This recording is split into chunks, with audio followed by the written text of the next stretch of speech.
Tom lived in London. He worked in a large office in the middle of the city. Every day was the same. Early mornings, long train rides, too much work, and too much noise. After many difficult weeks at work, Tom felt tired all the time. He slept badly and often had headaches. He felt so bad that he went to see his doctor.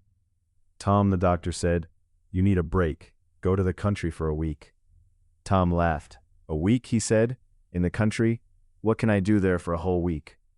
"You can walk, sleep, and rest," the doctor replied. "But I hate quiet places," Tom answered. The doctor smiled. "That is exactly why you should go." Tom did not want to go, but 2 days later he took a train to a small village far from London. During the journey, he looked out of the window at fields and small houses. "It already looks boring," he thought. The village was very quiet. There were only a few shops, one small pub, and narrow streets with old stone houses. That evening, Tom sat alone in the pub and listened to old men talking about the weather and their farms. He missed the city immediately.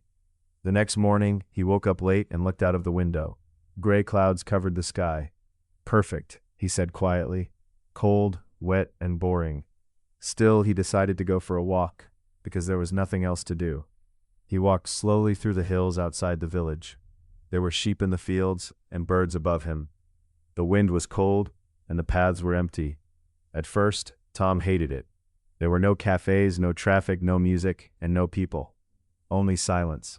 After an hour, he stopped near a small bridge over a river. The water moved fast after days of rain. Then he saw a black dog standing near the bridge. The dog looked directly at him. "Hello," Tom said. The dog barked loudly once and ran away. Tom smiled a little and continued walking. A few minutes later, he heard a voice. "Help!" Tom stopped immediately. At first, he thought he imagined it. Then he heard it again. "Help me!" Tom looked around nervously. He could not see anyone. Suddenly, the black dog appeared again. It barked loudly and ran down a hill near the river. Tom followed it quickly.